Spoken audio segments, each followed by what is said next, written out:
Jasko Vlogs follows wild camping trips and paranormal investigations across the northeastern United States. On this night, Jasko and his friend Chris drive their camper van into a forest locals call Death Hollow, a place linked to satanic rituals, several murders, and disappearances stretching back more than 100 years. People at a nearby pizza place told them they were crazy for going in there, but they went anyway. After a long hike, including one annoying descent back down the hill when they realized they'd forgotten their water filter, they finally reached the lake, and it was everything they'd hoped for. Ladies and gentlemen, the video that you're about to watch might be our scariest, our craziest camping trip yet.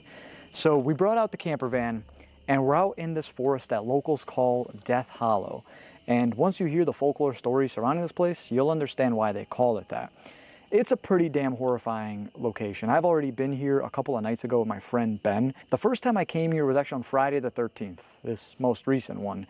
And it was so disturbing, so horrifying that we had to leave by 11 p.m. That is a record of how early we left a haunted location or just a forest in general.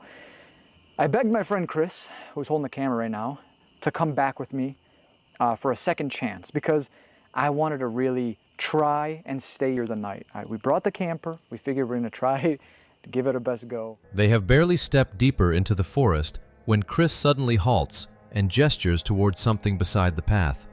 A weathered grave marker, half sunken into the ground, bears a name carved into the stone someone who passed away not long ago. What unsettles them most is that the spirit box had already spoken that exact name twice before they ever saw the grave. Neither of them knew it existed. Whatever. Wrong. Okay. I tried. Yo. Yo. Brother. You see something? Deceased. It just said deceased. Huh. I mean, I don't know if this is what it looks like, kind of. What a minute. Oh. Oh, it says something right there. Hold on. Peace.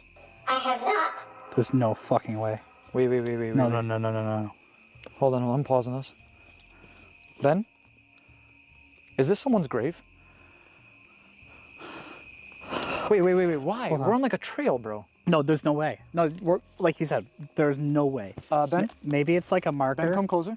Dude, it might be like a... Ben, come closer. May 6th to February 24th, 1988 to 2021.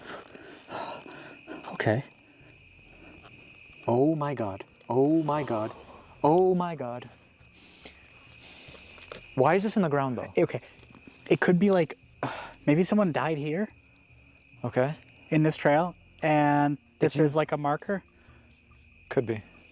Could be. And then maybe, I don't know, the makeshift cross someone put there as like a... Dude, I'm sorry, my heart rate's like, or my heart's pounding out of my chest right now. No, there's no way. Okay, we were just talking about the cemetery. There's no way I think anyone is buried here, obviously. This is a trail.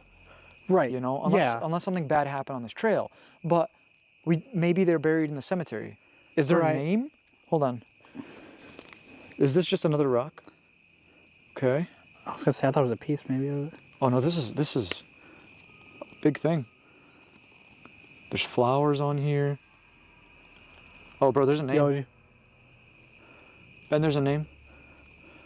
what is it? I can't see it. Hold on. What is that? What? Ben? What? There's a heart. Hold What's on. the name? My fingers are... Whoa. It says Lauren. And then in parentheses it says Lily. And then the last name starts with an H, but I can't see. The rest is like faded. All right, well, there's something, either an animal or something. Lily, are you here with us? Wait. Bro, look at that though. It's not disrespectful if we're just trying to, no? Yeah, I mean, Okay, I'm gonna girl. Deceased girl, okay. Wait. Okay, so 1988 to 2021, bro, that's so fucking recent. really bad. I can't math right now. I don't understand. Oh, it's me neither, honestly, at this point. 12 plus 21 is 33. 33. Carve. The name is carved into that. It is, yes. And it's way too much to... Overdose. Ben, what's behind you? What is behind you right now? That sounds like something just stepped right behind you. I felt that, Ben. Oh my God. Okay, now we're just jumping in. Yeah, I'm jumping in my own shadow right now. Okay. It's literally what I'm known for. Maybe... Stop them. Did it say stop that? Stop them. Correct. Holy shit, okay. Back at the van, they start reading local forest legends out loud when the atmosphere suddenly changes. It feels like something is responding to their words. A sharp, heavy thud slams onto the roof. They go still. Moments later, another udar hits harder this time against the window, and neither of them can understand what's striking the van from outside. The luring dolls. In the heart of Death Hollow, abandoned toys and dolls can be found scattered amongst the underbrush. According to the... Okay, maybe I didn't like this story. What the hell was that? Ben? I don't know, it's be that guy, but it literally sounds like someone's like walking on top of the van. There's no the way. door's locked. They are now. Sorry.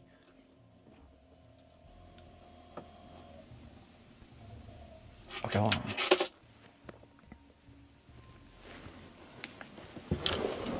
Should we?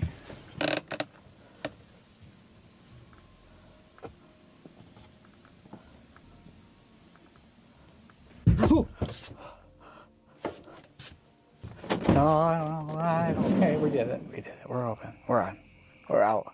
Hello? Oh shit. Bro, it sounds like somebody just hit this, like right here. No, yeah, I heard it. Trying to see if there's any signs of footsteps or anything, footprints, sorry. Deeper into the forest at night, they come across clothes draped over the branches of a fallen tree. Nearby, a bag lies on the ground. Inside are photographs of a family, no names, no clues as to how they ended up there. Standing in the dark, Jazz holds the pictures of strangers, unable to think clearly. In the distance, they can hear screams. See? Wait, It is denim. it is denim, right? That's the most squarely folded pair of pants I've ever seen. Photos. I Hell no. think we need to get going. Bro. Photos. Oh, what the hell? Look at that. What is that? I don't know. All I hear is the dogs that are coming after us. Oh my God. What do you think that goes to, bro? Is this something we can take to the Vam's house? Yeah, I'm not. Whoa. Chris? Or we should probably go into those dogs are not far. Chris, I don't know if I can show this on YouTube. Well, don't tell me. I'll show you these. What the hell? Look at that. I'm gonna blur this next page. This is a little personal. Oh my God, dude. Guys, we are deep in the forest. We heard screams. We heard the strangest noises. There's clothes hanging from the branches of a fallen tree, and we find pictures of a family.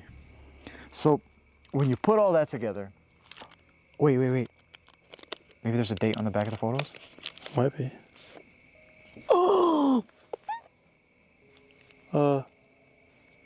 Bro? You don't.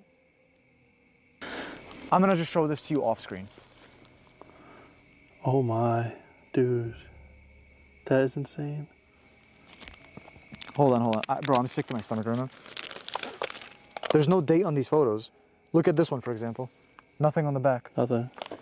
Listen, I'm gonna... Konica, it's gotta be old. Oh, fuck, I think... What else is in this bag? Those coyotes are getting close, aren't they? Yes. I don't know. Bring it if you want. We can always throw it out the window. Do I or want something. to? You know what? Maybe, bro, we could You don't want to figure... litter in the forest, right? If you find trash, take it out. Or is that supposed to be left here for a reason? I don't know. I don't know. So, something... We could call this in, if anything, and we could just leave it in their hands. Be like, Well, hey, let's go listen. through it all and make sure first. Right now? In the van. Okay. Yeah. If you want. I don't know. I just don't feel comfortable with the coyotes out here. I don't either. Unless you want to stay and see what they got to say. I don't think it's anything nice. Do you just want to see the tombstone quick? It's right here. If it's not far, dude, I'm not trying to get eaten alive tonight. The dogs are literally coming up. Probationers. Probationers? What does that even mean? It had to have been like right here somewhere. If this is one of those instances where it's... No, that's right there. Okay, bro, this is really strange. I don't know if I want to walk this far right now. It's right there. But you're right. After this, I promise you we'll go home. Or not go home, but to a campsite. I just really want your opinion on this. The spirit box suddenly says two clear words, "Leave now." Around them, they've already passed several graves, while the device keeps spitting out strange, unsettling phrases. The growing fear becomes too much, and they decide to turn back toward the van. Oh my god. Look. Smell. May 6th to February 21st. Bro, Yeah, 1988, let's walk away. Let's listen to it. 2021. Right? Let's get the fuck out of That's here. fucking weird. Okay, What is that? I will keep. Just cut this way, cut this way. I don't even want to fucking...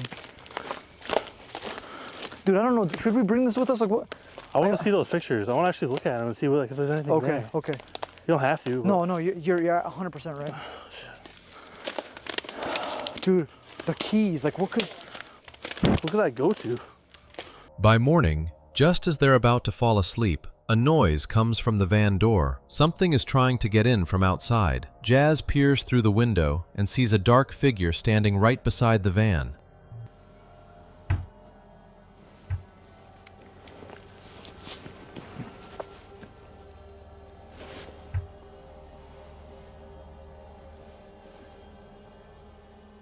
Did you hear that?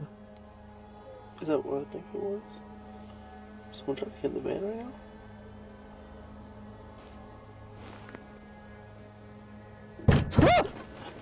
What the f?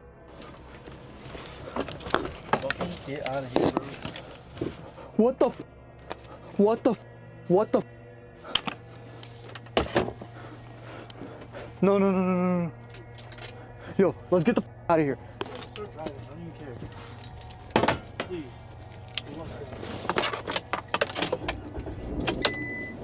I gotta move all this.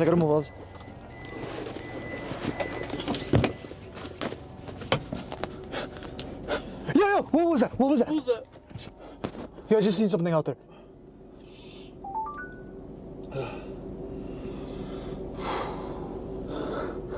Within moments, they are already driving out of Death Hollow into the darkness, glancing back at the light behind them. That is the thing about sleeping in an unfamiliar place. You never truly know what is out there until the lights go out. My heart is like beating out of my fucking chest. Bro, I'm telling you, I seen something when I looked out the window. It was like a full-on shadow figure, bro. Oh, can I see this for a second? There's gotta be something out there. I'm telling you, dude, it is so scary out here. Like, this is all you see for miles and miles. Can you grab this for... Oh, I'm sorry. I didn't even realize how you're sitting. I'm so sorry. I'm sorry. Whoa! Did you see that? Did you see that? No, I'm sitting backwards. How the fuck am I supposed to see it? Bro, there was... Hold on. That reflector right there, no, that's a reflector. Something just passed in front of it, walked in front of it, on God, on 2 feet.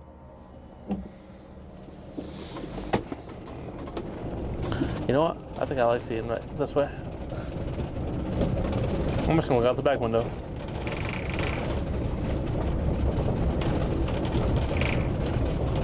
Oh, light. There's a light back there. What? Fucking light back there. Behind us? Yeah, look in your mirror. Oh. Where did it go? Wait. Wait, what the fuck? That was so weird. It looked like someone was like going towards us, like following us. And now it's gone. Do you mind holding this for a sec? Okay, listen guys, I'm sorry that it's gonna end like this. I can't take this anymore. People can say whatever they want, I don't care. We tried our best. My second time. What? I'm just gonna get out of here. I'll see you guys next time. I literally, before I even I'm gonna lose my mind, Chris. I'm gonna lose my mind. Oh. What? I don't know what that was. I'm getting out of here. I don't care. I don't fucking care anymore. Travel Tales follows Chris and Charlene, a Maltese couple who have spent 5 years living and traveling full-time across Europe in their motorhome with their dog, Holly. One night, they discover a hillside spot with a fire pit and settle there, expecting a quiet, peaceful evening. When they pulled in, the place seemed completely ordinary. So last week we couldn't find a park up with a fire pit. They were all out of order. Maybe they don't maintain them in winter. But I found one and we're going there right now. It looks really beautiful because it's in the forest. So I'm so looking forward to get there and light up some fire. They were already asleep when Holly stirred first. Suddenly, loud banging hit the bonnet and hammered against the sides of the van from several people. Chris and Charlene snapped awake, completely dazed, with no idea who was outside or what they wanted. We're back on the road because we couldn't sleep where we were. Basically, there were a lot of people outside our van and we didn't feel safe there, so we had to leave. We were asleep and we heard a lot of noise coming from outside. We think that there were people having a laugh, and a chat, but it turned out to be a nightmare for us. We're very tired right now. What the hell are those? Where I'm going, I don't know, it's not over. Sorry, but we're in a complete shock right now. Their first impulse was to step outside and face whoever it was. Instead, they slowly pulled the van away from the spot, eyes fixed on the mirrors the whole time. More shocked than anything, really. Just basically these guys, I thought they were just having fun because I could hear like music in a car. But there were some, like a few meters away at least. And then I heard like voices outside the van. So they came up to the van and started hitting. I'm sure I heard one like on the bonnet. Yes, and me and Holly were... Yeah, Holly started barking. Yeah, we were in a complete shock. Even now, we're still a bit... We've been driving for like 15 minutes. We're so scared that they were going to follow us. That's what I thought, to be honest. No, I don't think so. They went back in the car. First they were banging on the van at the front, and that's what kind of woke me up, and then I think there were more than one. Some were banging on the side as well.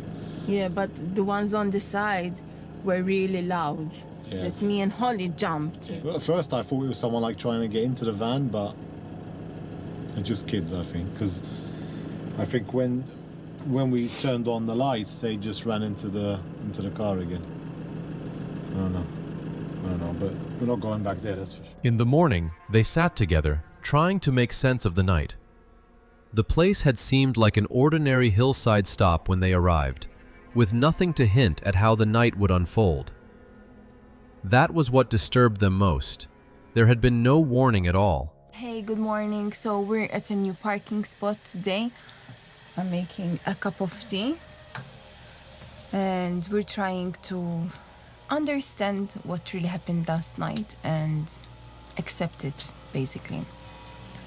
Here it was quiet, though, when we came. It's a normal park up. And this morning we woke up a bit earlier than usual. I think because we were a bit stressed as well. But we're safe and we're okay now. So sometimes you hear things on the internet that some people are being robbed or something happened with their van.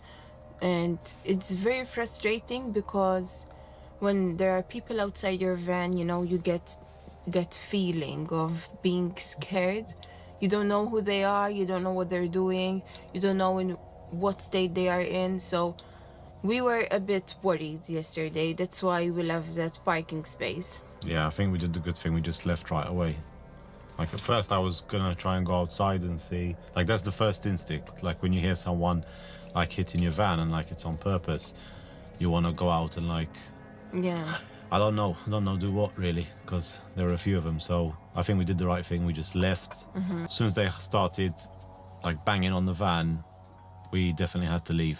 And to be honest, like this is kind of a good reminder for us. Luckily, there's no real damage. Like we managed to woke up in a bit of a shock, but we managed to get out there okay. I just checked the van. There's no like damage at all. So again, I guess they were just like banging on it, wake us up or to show off.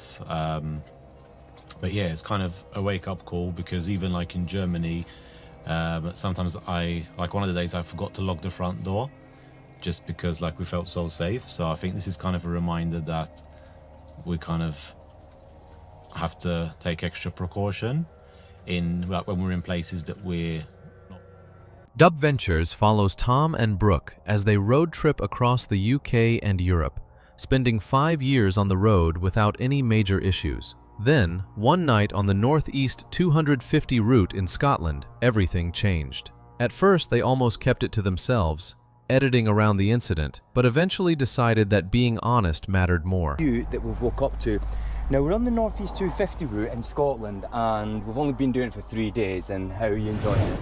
Love it. It's amazing. Definitely going to have to do it again. Now we stayed here last night, and we've decided we're going to stay another night here, and we're going to go into town, aren't we? We feel that the right thing to do is be honest with you guys. Whilst we're asleep, we actually got attacked while we was in the van. At 2 o'clock in the morning, both of them are fast asleep. Brooke suddenly screams, and Tom is already on his feet, struggling to understand what is happening in the dark. A group of people is gathered outside the van, clearly aware someone is inside, and aggressively shouting for them to come out. Tom grabs an object from the van, opens the door, and steps out alone. Whatever he does in those next few seconds is enough to make the entire group turn and run. 2 o'clock in the morning, you know, someone was making some noise, and you know, we moved on. Now, we've not really strictly told you the truth here, and me and Brooke have been talking, and you know, we've decided, because like I said, we're proud of our channel and we're never fake, you know, we always want to show you and tell you as it is. We've decided that we're going to tell you the truth. Now the truth is, 2 o'clock in the morning, whilst we were asleep, we actually got attacked while we was in the van. Now, I'm normally sort of like, when I'm asleep, you know, any little noise I wake up, but... And I'm dead to the world.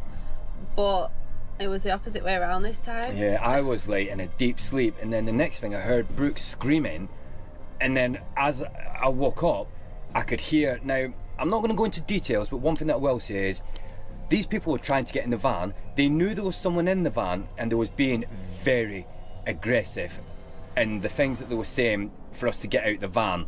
Like I said, I'm not going to go into details. Now, my immediate reaction was to jump up, but as I did that, I went to like grab like what was near me and everything, and I broke the TV whilst I was doing that. Now, I jumped up, and very quickly I was aware of what was happening. Now, I'm not going to go into, like I said, too many details, but one thing I will say is I'm actually professionally trained in conflict management, and I got something from the van, I opened the door, I got out, and like very quickly this group of people realised that it was a mistake to continue what they was doing, and they ran off basically. Like I said, there's a bit more to it, but we're not going to go into details. A woman in a nearby camper van heard everything and came out shaking. The police were called, and then came the choice: go home or keep going. Tom did not hesitate. Strangers trying to wreck their night was not enough to send them back. They simply drove farther up the road and spent the rest of the holiday parked in a lay-by. When we got back in the van, obviously we needed to calm down a little bit. There was actually a camper van that was next to us, and you know, there was just like a lady and her grandson. Yeah, and they heard like everything that was going on, and they obviously got out like what's going on, and you know, explained everything. So they was like a bit worried. So we made a decision. We rang the police, not thinking that the police are going to come and they're going to like go and find them or anything. It's just they had to be made aware, didn't they? So we did the right thing. We rang the police, and they said they'll send a patrol out to look in the area and everything, and all that. So you know, so we did sort of like report it. Tom said there's 3 choices. 1, we go home, 2, we stay where we are, or 3, we move on. Now, I'm pretty sure I shocked Tom because... I thought Brooke was going to say, I want to go home. As simple as that. But I thought just because some idiots have tried to ruin our holiday and tried to get into the van is not making me want to go home. I want to continue my holiday. So we made the decision just to move on, and we because drove. I didn't feel comfortable staying in that spot anymore. Yeah, we drove a bit further on, and we parked in a lay-by. 5 years of van life, we have never experienced anything like this. No, and the people we've met, we've never heard of anybody. You know, else we've spoke to some people about this, and like we don't know anybody that, and we know a lot of people in the van life community. And you know what? Nobody has like ever told us that they've had an experience like this.